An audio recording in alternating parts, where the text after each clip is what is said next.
Banyak orang yang berkata bahwa anak-anak Tuhan juga akan menerima kemalangan yang sama, dapat juga menerima hal-hal yang buruk yang sama seperti orang dunia.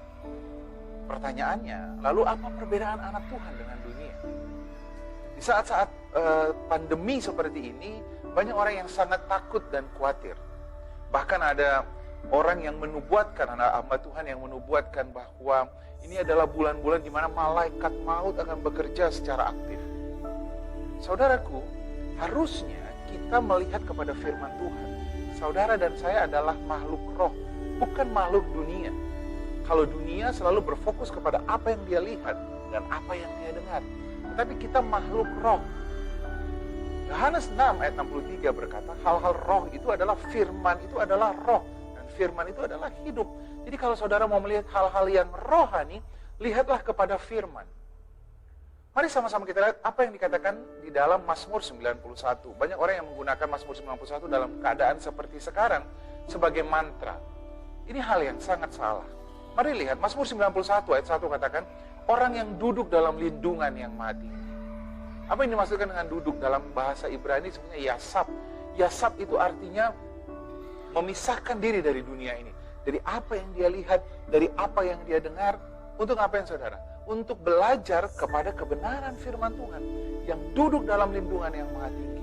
Fokuskan mata kita kepada hal-hal yang rohani. Yaitu apa? Firman Tuhan. Lalu kemudian yang bermalam dalam naungan yang Maha Kuasa. Apa artinya bermalam? Lun dalam bahasa Ibrani. Artinya adalah kita diam merenungkan firman Tuhan itu. Gak bisa cuma dibaca, gak bisa cuma belajar, tapi harus direnungkan firman Tuhan itu seperti yang dikatakan dalam Yosua 1. Kita harus mengucapkannya, memperkatakan firman Tuhan itu. Lun itu juga artinya bergumam, ngomel, kayak seperti orang ngomel gitu saudara.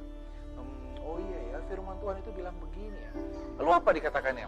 Lalu ayat 2 dikatakan, akan berkata kepada Allah, tempat perlindunganku, kubu pertahananku, Allahku yang kupercayai.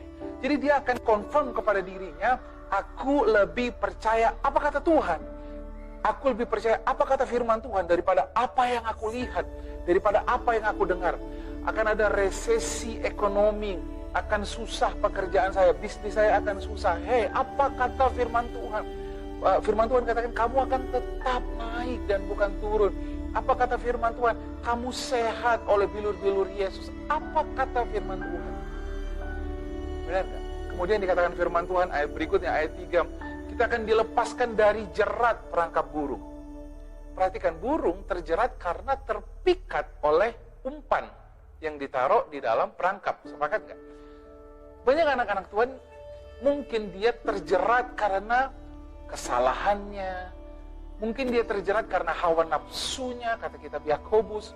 Kita tuh terjerat karena kesalahan kita sendiri. Tapi apa kata firman Tuhan? Kau akan dilepaskan dari jerat perangkap burung. Bahkan kalau kau terkena pandemi sekalipun, kau akan dilepaskan. Amin saudara. Lalu dikatakan, dan dari penyakit sampar yang busuk ini. Penyakit sampar ini adalah penyakit yang menular, sama seperti keadaan saat ini. Kita akan dilepaskan dari penyakit sampar ini, saudara. Lalu dikatakan, dengan kepak sayapnya, dia akan melindungi engkau. Saudara perhatikan, orang yang duduk ketika merenungkan firman Tuhan, dan percaya kepada apa kata firman Tuhan, dia seperti di bawah kepak sayapnya Tuhan. Gambaran ini seperti induk ayam yang melindungi anaknya. Dengan kepak sayapnya, kau akan dilindungi. Di bawah kepak sayapnya, kata firman Tuhan, kau akan berlindung. Lalu dikatakan, kesetiaannya seperti perisai dan pagar tembok. Saudara perhatikan, Tuhan yang membuat perisai kepada engkau 24 hours, 24 jam, setiap hari. Mungkinkah penjaga Israel itu tertidur? Mungkinkah penjaga Israel itu terlelap? Tidak mungkin. Penjagaan Tuhan tidak pernah terlelap. Tuhan tidak pernah lalai. Lihat kepada janji firman Tuhan, dikatakan kau tidak usah takut terhadap penyakit, terhadap firman Tuhan katakan terhadap kedahsyatan malam, terhadap panah yang terbang di waktu siang. Apa yang dikatakan kedahsyatan malam? Semua yang datang pada saat malam itu kita nggak bisa lihat. Kita sekarang nggak bisa tahu siapa yang terkena, siapa yang baru saja berjalan bertemu dengan orang yang terkena COVID. Kita nggak tahu orang ini OTG atau tidak. Hei, kata firman Tuhan, tenang saja, kau akan kulepaskan dari itu. Kau tidak usah takut terhadap kedahsyatan malam. Lalu dikatakan terhadap panah yang terbang di waktu siang. Lalu dikatakan terhadap penyakit sampar yang berjalan di waktu gelap. Lihat saudara, kita sudah nggak bisa lihat. Kita nggak tahu lagi ini orang sakit atau tidak, batuk, ini orang lagi menularkan atau tidak. Tapi dikatakan firman Tuhan, terhadap penyakit menular yang mengamuk di waktu petang. 1000 rebah di sisi kiri, 10.000 rebah di kanan. Semua itu tidak akan pernah menimpa. Amin, saudara.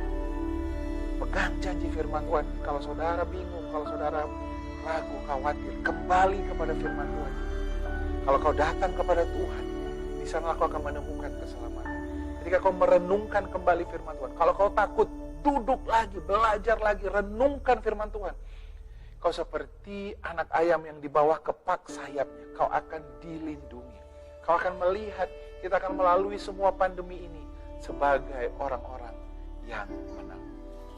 Tuhan memberkati kita.